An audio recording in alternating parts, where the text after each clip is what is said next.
बिस्मिल्लाहिर्रहमानिर्रहीम। Geoffrey Chaucer की prologue to the Canterbury Tales की डिस्कशन को लेके आगे बढ़ने लगा हूँ और अभी हम उसके एक और important topic here is God's plenty के नाम से जो है उसको डिस्कस करेंगे। जेफरी चौसर के इस टॉपिक के बारे में चूँकि बार बार क्वेश्चन पंजाब यूनिवर्सिटी या बाकी यूनिवर्सिटीज़ के पेपर में आता है, तो इसलिए इस टॉपिक को हमने साथ अपने इसके अंदर नोट्स के अंदर स्टडी मटेरियल के अंदर ऐड किया है। गो कि ये टॉपिक भी आर्ट ऑफ करेक्टराइजेशन से ही मुतल्लिका है, लेकिन थोड़ा सा मुख्तलिफ अंदाज से इसको बयान करना है। Here is God's plenty basically Geoffrey Chaucer के की prologue to the Canterbury Tales को पढ़ने के बाद एक क्रिटिक ने कहा था और उसके ऊपर जब ये बात की गई तो उसके बाद इसको उस पैराए में डिस्कस करने की कोशिश की गई है और ये बात बताने की कोशिश की है कि किस तरह हेयर इज़ गॉड्स प्लेंटी वाला जो कॉन्सेप्ट है इसके साथ इसके ऊपर फिट आता है। क्या ये बात ऐसा ही है या इससे हट के कुछ है। खुदा के हिसाब से अगर बात की जाए, अलमाइटी अल्लाह ने या क्रिएटर ने बेसिकली जब भी किसी चीज़ को बनाया तो उस जैसी दूसरी चीज़ नहीं बनाई। तो यहाँ पे जो वर्ड गॉड्स प्लेंटी का जो कॉन्सेप्ट या जो वर्ड दिया गया, जो फ्रेज़ इस्तेमाल की गई, उसका कॉन्सेप्ट यही था कि जिस तरह खुदा ने इंसानों को बनाया तो कोई इंसान दूसरे इंसान से मिलता जुलता नहीं है। तो इसी तरह जेफरी चौसर ने जब अपने prologue to the Canterbury Tales के अंदर कैरेक्टर्स उसने बनाए तो कोई कैरेक्टर भी दूसरे जैसा नहीं है, उससे मिलता जुलता नहीं है। कुछ ना कुछ उसने उसके अंदर हर एक के अंदर ऐसी चीज़ें डाली हैं कि हर किरदार दूसरे किरदार से मुख्तलिफ है। जिस तरह एक इंसान दूसरे इंसान से मुख्तलिफ है, इसी तरह हर किरदार दूसरे किरदार से मुख्तलिफ है। तो आपने भी इसको इसी कॉन्सेप्ट में लेना है। अदीब चूँकि एक आर्टिस्ट होता है, वो किरदारों को बनाता है, तो उनके बनाने के बारे में ही यहाँ पे बात की गई है, इसको किसी और सेंस में नहीं लेना। जेफरी चौसर बेसिकली किरदारों का एक बेहतरीन पेंटर है और उसने अपने किरदारों को उनकी फिजियोनमी के ज़रिए ही डिस्क्राइब किया और उसने हमें दिखाया कि वो किस तरह के रियल ह्यूमन बींग्स हैं। जहाँ वो इंडिविजुअल हैं, जहाँ वो अपनी ज़ात तक महदूद है, वहीं वो साथ साथ अपनी क्लास को भी रिप्रेजेंट करते हैं। वहीं साथ साथ ये भी आप देखते हैं कि उसके किरदार ना सिर्फ रियल है, अपने ज़माने की मंजरकशी करते हैं, वहीं उसके साथ साथ वो उनके अंदर कुछ ऐसे ट्रेड्स, ऐसी क्वालिटीज़ उसने डाली जिनकी वजह से वो यूनिवर्सल है। आज भी उनकी अहमियत से आप इनकार नहीं कर सकते, उनकी मौजूदगी से आप इनकार नहीं कर सकते। जेफरी चौसर ने अपने किरदारों के जॉब और उनके प्रोफेशन के ज़रिए भी उनको दिखाया। जॉब के हिसाब से क्लासेस को, प्रोफेशन के हिसाब से क्लासेस को डिफ़ाइन किया और उसके साथ साथ उसने अपने किरदारों के वॉइसेस को भी दिखाया, उनके अंदर जो खामियां थी, खामियां और खूबियां, उसके ज़रिए भी किरदारों को डिपिक्ट किया। आर्मी और सेटायर के टूल्स को लगाते हुए उसने किरदार दिखाए, टेक्निक ऑफ कंट्रास्ट को इस्तेमाल किया, लेकिन उसके किरदार उसकी ज़ाती पसंद और नापसंद के अंसर से बिल्कुल आज़ाद है। यही चीज़ें अभी हम इस टॉपिक के अंदर आगे डिस्कस करने जा रहे हैं, जिसका मैंने आपके सामने ओवरव्यू पेश किया। हेयर इज़ गॉड्स प्लेंटी के नाम से जो टॉपिक है वो पेज नंबर 16 और 17 के ऊपर दिया गया है। उसके पहले पैराग्राफ से हम अपनी डिस्कशन को लेके अब आगे बढ़ने लगे हैं। Geoffrey Chaucer prologue to the Canterbury Tales के अंदर 30 के करीब जो किरदार हैं, पिलग्रिम्स हैं, उनको पेश करता है और इसके बारे में ये कहा जाता है कि वो इंग्लिश लिटरेचर का सबसे पहला पेंटर था। इनके उसके अंदर उसने किरदारों की नक्श निगारी उसने की। उसने सारी की सारी जो अंग्रेज़ कौम थी, उस सारी को 14th सेंचुरी के अंदर मौजूद जो थी अंग्रेज़ कौम, जो नाइटली क्लास से लेके क्लर्जीमैन तक का जो कुछ था, वो सारे का सारा उसने नक्श करके रखते, उसने पेंट किया एक पेंटर की तरह। उसके किरदार, उसके कैरेक्टर स्केचेस बड़े ब्रीफ हैं, लेकिन उसके साथ साथ वो बड़े कॉम्प्रिहेंसिव हैं। आप हर किरदार की इन एंड आउट को देखें तो बड़े ही सुपर्ब अंदाज में जेफरी चौसर ने हमारे सामने पेश की और ऐसा लगता है कि वो किरदार रीडर की नज़रों के सामने घूम रहे हैं। ये चौसर की यूनिकली रिच और ओरिजिनल आर्ट है कैरेक्टराइजेशन की, जिसने उसे इस काबिल बनाया कि वो बड़े ही यादगार पोर्ट्रेट्स डेलिनेट करें। और इसी मकसद के लिए जेफरी चौसर ने बहुत सी टेक्निक्स कैरेक्टराइजेशन की इस्तेमाल की, जिनमें से कुछ उसके हम असर लोगों के अंदर भी पॉपुलर थी और कुछ उसकी अपनी थी। अब ये टॉपिक भी basically here is God's plenty को अगर देखा जाए तो बेसिकली उसकी जो टेक्निक है, उसकी टेक्निक के अंदर जो वैरायटी है आर्ट ऑफ कैरेक्टराइजेशन के अंदर, उसके हिसाब से डिस्कस किया गया है। यहाँ एक बात आपने याद रखनी है कि यहाँ पे इस टॉपिक के अंदर हमने जब भी किसी पहलू पे बात किया तो वहीं साथ हमने उसके ऊपर आर्गूमेंट पेश किया है, उसको डिस्क्राइब करने की कोशिश की है। उसके अंदर हमने हवाला दिया, टेक्स्ट का हवाला दे के चीज़ को एक्सप्लेन करने की कोशिश की है।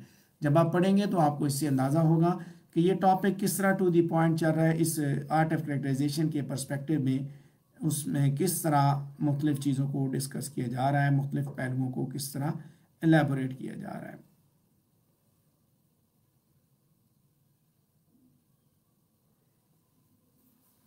सेकंड पैराग्राफ देखेंगे, जेफरी चॉसर ने अपने किरदारों को उनकी फिजियोनमी के ज़रिए उसने डिस्क्राइब किया, उसने उनकी इनर स्पिरिचुअल हेल्थ दिखाई और उसके साथ साथ उसने इस टेक्निक को अडॉप्ट करते हुए समनर का किरदार हमारे सामने पेश किया। अगर फिजियोनमी को देखा जाए तो समनर के किरदार को आप देखते हैं, his fire red cherubim face, pimples, narrow eyes, scabby black brows, ये सारी की सारी चीज़ें समनर के जो इनर करप्शन, स्पिरिचुअल करप्शन है उसको रिफ्लेक्ट करती हैं। जेफरी चॉसर इसी किताब की लाइन नंबर 426 से 427 के अंदर समनर के किरदार को बताते हुए कहता है, that had a fire red cherubim face, for sauce flame he was with even narrow. So physical features के ज़रिए ही उसने, जहाँ पे फिज़िकल फीचर उसने इसका दिखाया, वहीं वाइफ ऑफ बाथ और प्रायरस के किरदार को भी डिपिक्ट करते हुए उसने यही टेक्निक उसने अडॉप्ट की। सो प्रायरस के लिए आप ये लाइंस भी पढ़ सकते हैं, full seemly hair wimpling paste was, full fatty was her कोक as I was war. Line 151 से 157 तक उसने ये बातें बयान की। तो वहीं साथ साथ उसने वाइफ ऑफ बाथ के बारे में बात करते हुए लाइन 48 से 49 तक उसने कहा, her hosen weren of fine scarlet red, full straight yetted and shoes full moist and new। So उसने किरदारों को उनकी फिजियोनमी से दिखाते हुए उनकी जो है स्पिरिचुअल हेल्थ उसने दिखाई कि रूहानी तौर पे उनके क्या हालात हैं। पेज नंबर 16 पे मैं तीसरा पैराग्राफ डिस्कस कर रहा हूँ जो कि इस लाइन से शुरू हो रहा है, closely connected with this is Chaucer's technique of character portrait through dress. कि चॉसर ने अपने किरदारों को उनके लिबास के ज़रिए भी दिखाया। ऐसी वर्ड इसके बारे में ये बात करता है कि चॉसर के किरदार ना सिर्फ उसके दिमाग की इख्तिरा पे मुश्तमिल है, बल्कि वो रियल ह्यूमन बीइंग्स है और वो बेसिकली मैन एंड वुमेन की जो क्लासेस हैं उनकी एक बेहतरीन मिसाल हैं। किरदारों को उनके ड्रेस से पोर्ट्रे करते हुए वो ऑडियंस को इस काबिल बनाता है कि वो मुख्तलिफ पिलग्रिम्स को ना सिर्फ समझ सकें बल्कि उनको रिकग्नाइज करते हुए एक दूसरे से डिफ्रेंशिएट भी कर सकें। प्रायरस और वाइफ ऑफ बाथ के फैशनेबल ड्रेसेस जो हैं वो दरअसल उनके मटीरियलिज्म को रिवील करते हैं और साथ साथ उनके अमोरस नेचर के बारे में भी आगाही देते हैं। साथ साथ ये बात भी आपको पता चलती है कि चॉसर जो है वो अपने किरदारों की जो प्रेजेंटेशन है उसको फुल लेंथ पोर्ट्रेट से थंबनेल स्केच तक लेके आता है।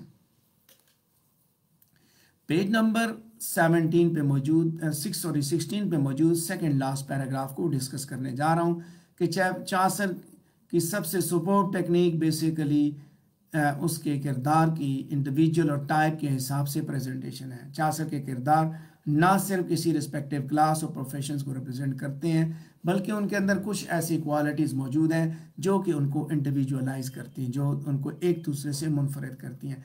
मिसाल के तौर पे अगर देखा जाए फ्रायर के किरदार को उठा के आप देखें तो आपको 14वीं सेंचुरी की अपनी क्लास को रिप्रेजेंट करते हुए वो नज़र आता है कि वो कितना करप्ट, हिपोक्रिटिकल, ग्रिडी और कैलेस है। लेकिन साथ साथ जब आप उसकी गुड वॉइस को देखें, उसकी ट्विंकलिंग आइज़ को, उसकी वाइट नेक को, तो ये वो सारी चीज़ें जो उसे इस काबिल बनाती है कि उसका नाम ब्रदर हुबर्ट वहाँ पे लिया जाता है और ये वो चीज़ें हैं जो कि उसके इंडिविजुअलिस्टिक टचेस जो पेश करती हैं। इसी तरह अगर ओल्ड नाइट के किरदार को उठाएं तो वो हीरोइज्म और मैनलीनेस को डिपिक्ट करता है जो कि एक अच्छे नाइट के अंदर हमेशा होना चाहिए और उसे मैदान जंग में बहादुरी और जवामर्दी के जोर दिखाने चाहिए। जेफरी चॉसर ने जहाँ उसको एक क्लास की सूरत में दिखाया वहीं साथ साथ उसने ये भी उसको इंडिविजुअलाइज करते हुए उसकी प्रूडेंस और उसका जो मेटिकुलस केयर है प्रूडेंस और उसका जो बिहेवियर की जो वीकनेस है उसको भी उसने दिखाया है। उससे ये किरदार बेसिकली बिहेवियर की वीकनेस दिखाते हुए उसने इस किरदार को इंडिविजुअलाइज कर दिया। प्रायरस की किरदार को उठाएं इंडिविजुअल और टाइप के हिसाब से, तो बेसिकली वो एक ऐसा किरदार है जो कि खाने पीने का बहुत शौकीन है, फितरतन एपिक्योर है, और उसके साथ साथ उसने इंडिविजुअल की सूरत में दिखाया कि वो कितने मोहतात अंदाज में खाना खाती है, कि कोर्टली मैनर्स में कितनी मोहतात है, कितनी वो समझती है खाने पीने के मामले में, और उसके साथ साथ उसके हार्ट, उसकी जो नर्म दिली है उसको भी वो दिखा के उसको इंडिविजुअलाइज करता है। इसके बाद आगे हम बढ़ेंगे, एक और किरदार मंक का किरदार है जो कि अब उस ज़माने के सारे मंक्स को रिप्रेजेंट करता है, क्योंकि सारे के सारे मंक्स जो वो बेसिकली मज़हब के अंदर कोई दिलचस्पी नहीं करते, नहीं रखते, और ना ही उनको मजहबी किताबों से कोई शौक़ है, बल्कि उनको शिकार का ज़्यादा शौक़ है। चासर का मंक यहीं साथ साथ इंडिविजुअल भी हो जाता है जब वो उसके बारे में बताता है कि उसके चेहरे पे चमकती आंखें और उसका गंजा सर और उसकी ग्लोइंग लाइक चेहरे पे चमकती आंखें इस तरह चमक रही हैं जिस तरह आग जो है वो किसी तंदूर के अंदर दहक रही है, भट्टी के अंदर दहक रही है। इसी तरह जेफरी चासर ने ऑक्सफोर्ड क्लर्क की सूरत में दिखाया कि गुड स्कॉलर्स की क्लास को वो रिप्रेजेंट करता है जो कि वर्ल्डली ग्लोरी के अंदर बिल्कुल भी दिलचस्पी नहीं रखता, लेकिन उसको नॉलेज और लर्निंग की एडवांसमेंट से बड़ा शौक़ है। लेकिन ऑक्सफोर्ड क्लर्क जो है वहीं साथ साथ इंडिविजुअल होता है जब आप उसको उसके हॉलो चेक्स, उसके ग्रेव लुक और उसकी थ्रेडबेयर क्लॉक को आप देखते हैं। इन शॉर्ट चासर के किरदार जहाँ पे वो टाइप्स को, अपनी क्लास को रिप्रेजेंट करते हैं, वहीं साथ साथ वो इंडिविजुअल्स को भी रिप्रेजेंट करते हैं। यही वो चीज़ है जिसकी बेस पे आप देखते हैं कि हियर इज़ गॉड्स प्लेंटी, अगर वो क्लास को रिप्रेजेंट कर रहा है तो हर किरदार दूसरे किरदार से मुख्तलिफ भी है। हर किरदार के अंदर कुछ चीज़ें ऐसी हैं जो उसकी क्लास से ताल्लुक़ रखती हैं, उसकी यानी कि उस प्रोफेशन से ताल्लुक़ रखती हैं, तो वहाँ कुछ चीज़ें ऐसी हैं जो कि वो एक दूसरे से जुदा हैं, मुख्तलिफ हैं।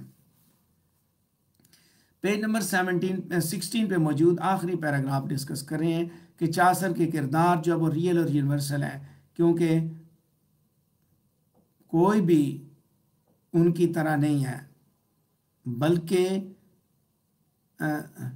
वो इस वजह से नहीं कि वो कोई भी उनकी तरह नहीं है, बल्कि वो इस वजह से है कि वो हमारी तरह है। विलियम ब्लेक ने उसके बारे में बात की थी कि चासर के किरदार जो है वो बेसिकली तमाम नस्लों के और तमाम कौमों के लिए बनाए गए हैं। हम आज भी नाइट्स को देखते हैं जिन्होंने हार्ड राइटिंग के लिए वक्त गुजारा, जो सिंपल, जेंटल और कोर्टियस हैं। आज भी हमें यंग सोल्जर्स ऐसे नज़र आते हैं जिनके ड्रेस बड़े स्मार्ट हैं और वो आज भी अपनी महबूबाओं की नज़रों में आने की कोशिश करते हैं। इसी तरह उस चासर के ज़माने के दिखाए हुए मर्चेंट्स आज भी मौजूद हैं जो कि अपने बिजनेस में बड़े एंक्शस हैं, और फिर आपको वो सी कैप्टन्स भी दिखाए जाते हैं शिप मैन की सूरत में, के बावजूद करेज और कैपेसिटी के आज भी वो जो है एडवांटेज हासिल करने के लिए अनसस्पेक्टिंग क्लाइंट्स के ऊपर एडवांटेज हासिल करने की अपनी जद्दोजहद करते हैं। Hospitable travellers, Franklin, guilds, wife of bath, ये सारे के सारे किरदार जो कि चासर के ज़माने में मौजूद थे वो आज भी मौजूद है, नाम बदल चुके, लेकिन हरकत आज भी ऐसी एग्जिस्ट करती हैं, लोग इस तरह के आज भी एग्जिस्ट करते हैं। ये वो चीज़ है जो जेफरी चासर के किरदारों को ना सिर्फ रियल बनाती है, अपने ज़माने की तस्वीर कशी करने के काबिल बनाती है, बल्कि वो उनको इस काबिल भी बनाती है कि वो हर एज के लिए फ़िट हैं, हर एज के लिए बराबरी की सतह पे अहमियत रखते हैं।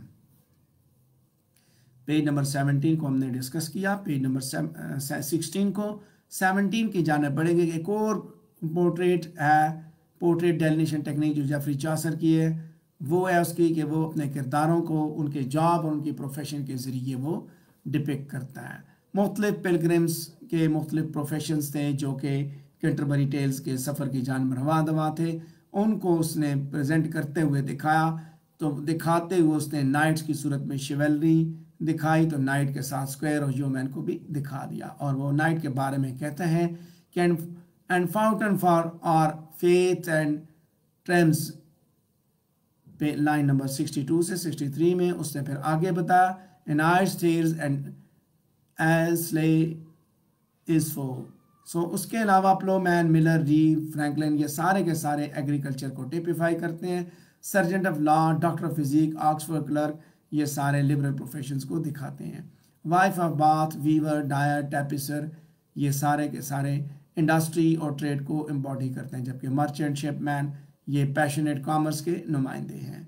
पुअर विलेज पर्सन और समनर जो है ये बेसिकली विलेज पार्सन है, PARSON है पार्सन, और समनर ये सेकुलर क्लर्जी को रिप्रेजेंट करते हैं, जबकि मोनास्टिक आर्डर जो है वो उसको मंक रिप्रेजेंट करता है। प्रायरस और मोनास्टिक आर्डर को रिप्रेजेंट करने के लिए जेफरी चॉसर ने जहाँ मंक को बताया वहीं साथ साथ प्रायरस और पार्टनर भी उसी मोनास्टिक आर्डर का हिस्सा है। मुख्तलिफ प्रोफेशंस के ज़रिए जेफरी चॉसर ने किरदारों को सेग्रीगेट करके हमारे सामने पेश किया। जहाँ जेफरी चॉसर ने मुख्तलिफ प्रोफेशंस के ज़रिए बताया, तो जेफरी चॉसर ने अपने किरदारों की विविड पिक्चर दिखाते हुए उनके अंदर मौजूद वाइसेस को दिखाया। अगर वाइसेस को, खामियों को दिखाते हुए देखा जाए तो जेफरी चॉसर ने अपने ज़माने के 14वीं सेंचुरी के इंग्लैंड के अंदर मौजूद जितनी बुराइयाँ थीं उनकी मंजरकशी करते हुए सबसे पहले उसने चर्च की करप्शन को उसने एक्लेसियास्टिकल फिगर्स के ज़रिए उसने मिरर किया, उसको आईना दिखाया, जिसमें फ्रायर, मंक और पार्टनर के किरदार काबिल ज़िक्र हैं। इसके साथ साथ डॉक्टर्स की लालच को दिखाते हुए उसने डॉक्टर फिजिक का किरदार लाया, जिसको सोने से बड़ा प्यार है। इसके बाद सर्जेंट ऑफ लॉ की सूरत में उसने एक और जो है प्रोफेशंस का किरदार जो है उसकी श्रूड हार्ड बॉइल्ड एटीट्यूड को दिखाया।